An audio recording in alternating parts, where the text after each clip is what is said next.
Okey, sambungan ya. Jadi nak bagi tahu, follow FB, cari Ustazah Asma Harun. Akan keluarlah tu pakai tudung warna purple saya rasa. Tekan follow. Tudung purple lagi, tak lari. Siapa nak bagi hadiah tudung pada saya, pastikan warna purple ataupun warna coklat. Siap cakap awal-awal tu. Tak, warna lain pun saya terima juga. Tak bagi pun tak apa. Okey. Kalau yang personal, Asma Harun saja. Sebab saya banyak juga menulis, daripada tulisan tu dapatlah sikit manfaat ya, insya-Allah. Okey. Kisah tu tadi, yang pertama, bila kamu lihat sesuatu maka hadapi dan makanlah. Kemudian yang kedua, Allah perintahkan supaya tanam, sembunyikan. Kemudian yang ketiga, janganlah terimalah permintaan. Yang ketiga. Yang keempat, jangan putuskan harapan. Dan yang kelima, perintah yang Allah beri dalam mimpi tersebut. Yang kelima, larilah sejauhnya. Ini ada kaitan dengan tajuk kita ni. Ada kaitan. Yang pertama, bangun pagi besok, Nabi Allah ni pun bangun. Lalu dia pun ikut perintah Allah menghala ke arah yang Allah perintahkan. Kemudian dia nampak ada satu bukit hitam yang sangat besar. Itu objek pertama yang dia nampak. Lepas tu dia ingat perintah Allah supaya hadapi dan makan. Kata besarnya bukit ni, hitam, macam mana nak makan? Tapi seorang Nabi Allah, dia buat dengan perintah, dengan niat, memang nak laksanakan, macam mana pun nak buat. Tekad, tak ada ragu-ragu, tak ada tanya biar betul nak makan ni, tak ada. Memang fikir, dia pergi menuju ke arah bukit tersebut dengan niat untuk memakan. Akhirnya bukit itu jadi kecil mengecil, jadi sebuku roti, seperti sebuku roti. Lalu dia makan, dia rasa sangat manis. Masya Allah. Lepas tu dia teruskan perjalanan, dia jumpa ada satu tekok emas yang sangat cantik. Lalu dia ingat perintah yang kedua supaya tanam ataupun sembunyikan. Lalu dia gali tanah, dia pun tanam. Lama-lama keluar balik. Dia pun gali lebih dalam, dia tanam, dia kambus, keluar balik. Akhirnya kali ketiga, dia gali lebih dalam, lebih dalam, lebih dalam. Kemudian dia pun berdoa, ya Allah, aku telah laksanakan perintahmu, ya Allah. Lalu dia pun tanam, dia kambus balik. Dia pun pergi dengan cepat, dia patah balik, dia tengok, dia pusing balik, dia tengok, keluar balik. Tokek emas. Tokek pula. Oh, sedap juga dapat tokek emas kan? Tapi tokek emas tak boleh ditanam ya. Teko, teko emas. Okey, teko emas.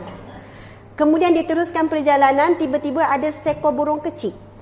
Lalu berkata kepadanya, wahai Nabi Allah, sembunyikanlah aku dalam bajumu kerana aku sedang dikejar oleh helang. Binatang, burung lain yang untuk makan dia lah. Biasa helang lah kan. Lalu teringat perintah Allah, iaitu terimalah permintaan. Lalu dia pun terima permintaan. Dia pun sembunyikan dalam bajunya. Kemudian datanglah burung yang mengejar burung kecil tadi. Wahai Nabi Allah, aku telah mengejar burung itu daripada pagi. Kerana itu adalah rizki untukku, itu adalah makananku, janganlah putuskan harapanku. Bertembunglah ni, perasan tak? Sebab perintah yang keempat, jangan putuskan harapannya. Lalu Nabi Allah fikir macam mana nak buat. Dia pun ambil pisau yang dia bawa. Lalu dia pun membelah, ambil isi peha dia. Allahu Akbar. Nabi Allah walau bagaimanapun perintah Allah mesti buat. Dia belah isi bahagian peha dia, kemudian dia beri kepada burung pemangsa tu, kemudian burung tu pun lari sebab tujuan dia kejar burung kecil tu adalah untuk cari makan. Dah jauh burung tu pergi, lalu dia pun mengeluarkan kembali burung kecil tersebut. Kemudian dia teruskan perjalanan, dia berbau satu bangkai yang sangat busuk. Bangkai yang sangat busuk, hanyir. Lalu dia ingat perintah Allah supaya larilah sejauhnya, lalu dia pun pergi meninggalkan bangkai yang busuk tersebut. Lalu sebelum dia tidur malam itu, ya Allah, aku telah melaksanakan segala perintahmu, ya Allah, maka tunjukkanlah apakah hikmah di sebalik. Lalu dia tidur, dalam mimpi Allah memberitahu kepadanya. Yang pertama yang kamu hadapi yang besar hitam itu adalah sifat amarah, sifat marah. Masya Allah. Yang mana apabila kamu hadapi dengan baik sifat marah, kamu akan merasai kemanisan iman. Masya Allah. Siapa yang selalu mengikut marah, nak marah je marah. Antara kaedah nak mengawal marah, tangguh marah.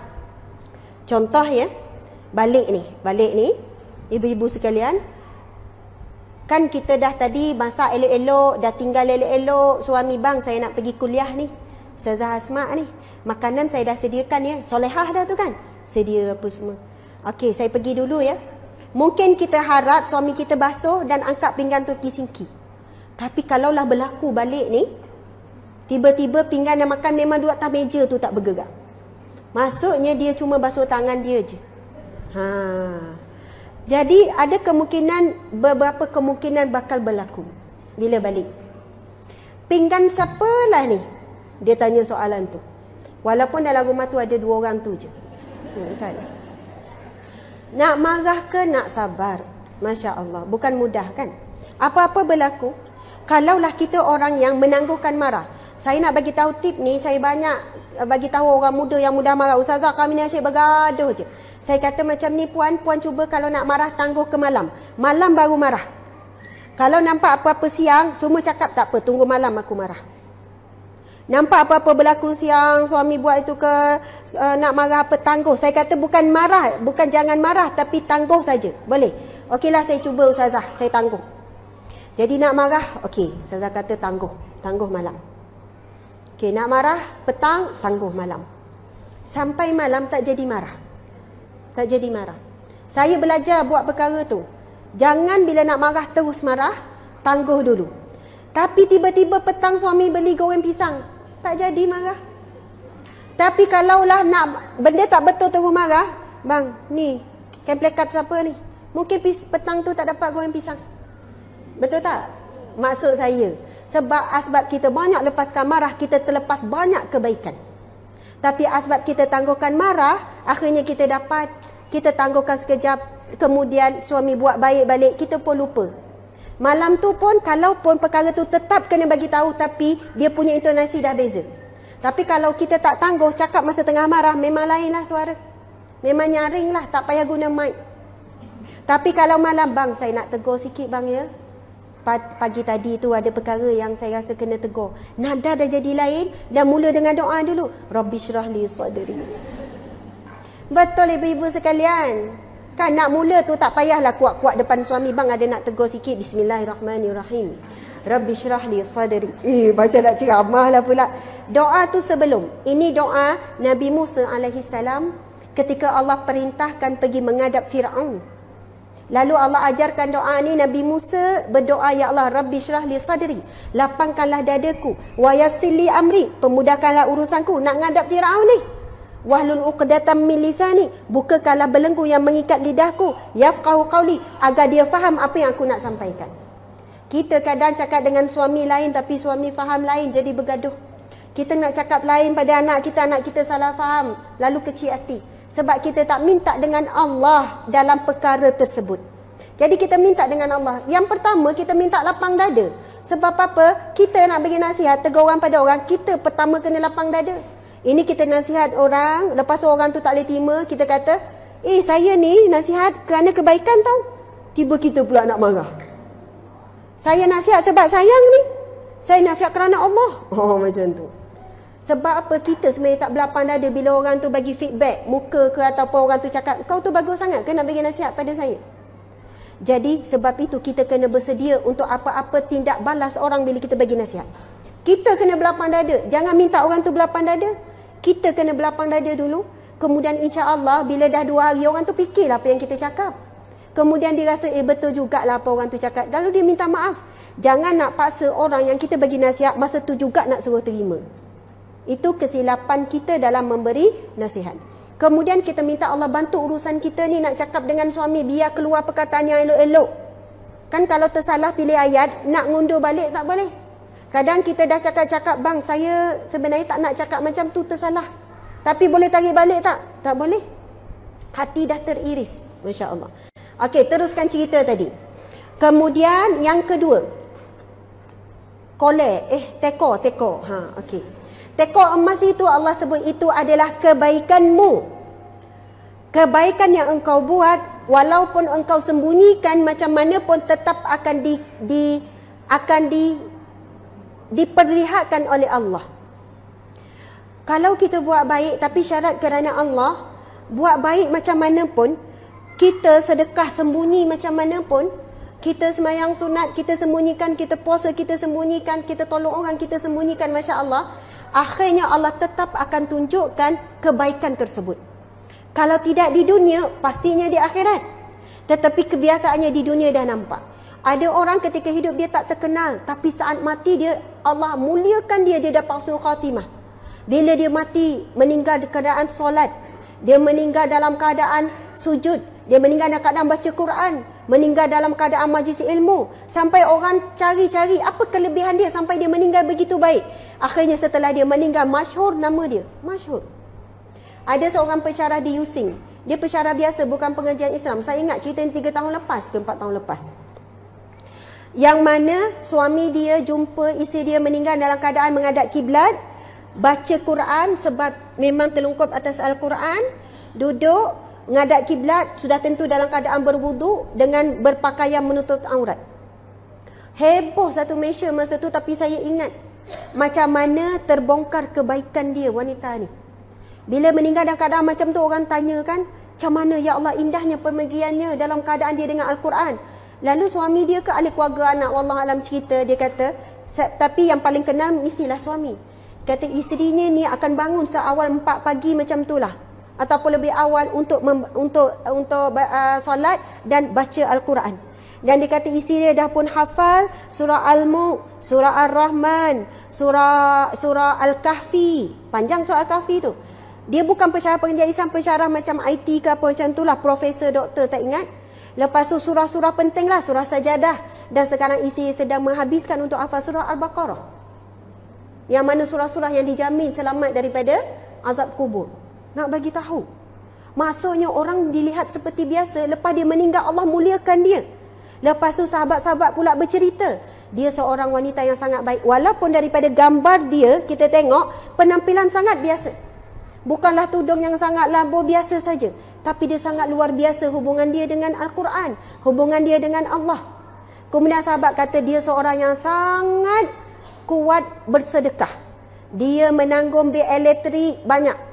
Contoh ada bil elektrik madrasah tersebut, bil elektrik tempat tahfiz, ada bil elektrik, dia buat macam tu. Dia nak tanggung bil elektrik, mungkin sampai peringkat ratus ke ribu ke, dia nak buat konsisten. Masa lepas meninggal baru tahu dia seorang yang pemurah, walaupun selama hidupnya dia sembunyikan kebaikannya. Masya Allah. Jadi Allah sebut dalam tamsilan tersebut, kalau kamu buat kerana Allah, macam mana pun kamu sembunyikan akan diperlihatkan oleh Allah Subhanahu Wa Taala. Tapi orang yang suka tunjuk-tunjuk ni biasa orang tak nampak. Isteri yang buat sesuatu nak suami nampak, nak anak nampak, apa-apa yang orang nak kita nampak. Ini biasanya Allah akan menghijab manusia daripada melihat kebaikannya. Na'udzubillahi min zalik. Itu yang kedua. Yang ketiga apa dia? Ya, maksudnya terimalah. Ini yang ketiga, apabila orang beri amanah, terima. Jangan lari daripada amanah. Amanah itu berat. Yang dilarang adalah mencari amanah, mengejar-ngejar amanah. Tapi kalau dah kita datang mesyuarat AJK surau Al-Ansar, ada orang dia tak nak pergi mesyuarat. Dia kata kalau saya pergi nanti orang lantik. Dia perasan orang akan lantik dia. Okey, itu biasalah. Tapi orang yang bertanggungjawab dah dipanggil, panggilan itu satu amanah juga. Kalau tak ada apa-apa keuzuran, wajiblah hadir, pergilah hadir. Kan nak jaga komuniti. Panggilan itu satu amanah. Itu panggilan hakikatnya mungkin panggilan daripada Allah untuk kita hadir. Tak semestinya kita dilantik. Tapi bila hadir, lalu dilantik, terimalah ia satu amanah daripada Allah. Sebab apa? Pemimpin yang adil, bila diberi amanah, lalu dia adil, melaksanakan betul-betul amanah, akan berada di nombor ranking pertama, orang yang akan mendapat naungan Allah di hari tidak ada naungan melainkan naungan Allah.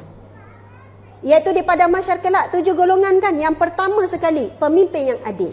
Maka orang yang diberi amanah, ini peluang kita, peluang anda untuk menjadi pemimpin yang amanah. Ada orang tu kan, dia diberi tugas apa? Bahagian AJK makanan. Ada orang tak suka jadi AJK makanan, tapi dia punya amanah pada AJK makanan dia tu. Bila ada majlis, bila ada program, ada ceramah, dia hidang sungguh-sungguh macam hotel. Hidang gini bulat pinggan tengah. Lepas tu ada pula pinggan piring kecil. Lepas tu ada mangkuk pula. Saya pernah pergi masjid, maksudnya hidangan tu, surau tu, saya kata, wow, kita boleh tahu orang yang buat tugas ni, orang yang betul-betul buat sungguh-sungguh.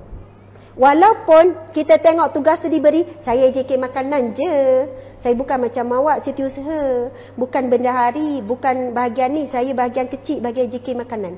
Tetapi mungkin kerana itu asbab dia ke syurga Allah. Sebab dia pegang sungguh amanah dia beri. Lepas tu sudu, lepas tu galpu, lepas tu ada air ni, lepas tu gini, hiasan, ada lapik. Saya kata, ui macam hotel padahal makan dekat masjid je. Lepas tu ada bunga pula kecil-kecil. Saya kata, Masya Allah, Subhanallah. Lepas tu mari dekat Ustazah nak air sejuk, air panas, air kosong. Oh, boleh minta semua air. Saya pernah pergi kan, ada 4 jenis air. Saya kata, Masya Allah, Subhanallah, layanan. Saya Ustazah diberi amanah, saya kena buat sungguh-sungguh. Saya ada pergi masjid, dia punya tandas, kawasan kampung ni, kawasan kampung. Kalau saya sebut, memang kampung sungguhlah dalam. Saya pergi tandas. Wow, lawanya tandas masjid kampung ni. Lagi lawa daripada tandas kita lah. Memang lawa sungguh, cantik, ada bunga dekat cermin, lepas tu ada kerusi kat dalam, lepas tu ada kipas dalam bilik air tempat ambil wuduk, lepas tu ada tempat untuk salin pampers baby, lepas tu tandas dia pula. Memang cantik sungguh bagi saya, jarang saya jumpa tandas masjid yang cantik macam tu walaupun dalam kampung. Lepas tu saya keluar, saya tanya, siapa yang jaga tandas masjid? Saya AJK tandas. Ada seorang makcik, maksudnya perempuan tua. Oh, makcik AJK tandas. Ada juga AJK tandas. Ya, makcik. Bunga-bunga makcik ambil daripada rumah. Makcik hias cantik-cantik biar orang selesa. Glamour tak jawatan AJK tandas? Tak glamour. Tak glamour. Siapa nak? Tak ada orang nak. Tak ada orang bangga. Alhamdulillah saya AJK tandas. Tak ada. Tetapi dia tahu itu adalah amanah. Dia buat sungguh-sungguh, ramai mana orang puji, berapa lama dia pegang AJK tandas tu, berapa lama dia dapat pahala. Allahu Akbar. Jadi ibu-ibu sekalian, ramai hari ni orang lari daripada amanah, tak nak. Akhirnya amanah itu pergi kepada orang yang tak bertanggungjawab. Dia orang yang baik tapi rasa tak layak. Rasa tak layak, itulah layak. Tapi kalau tak layak tapi rasa layak, bagilah saya nak. Kalau boleh 2 jawatan tu saya boleh. Subhanallah, lari. Jangan kita menjadi orang yang mencari, meminta-minta amanah. Tapi kalau rasa tak layak itu proses pertama untuk kita buat yang terbaik. Masya Allah.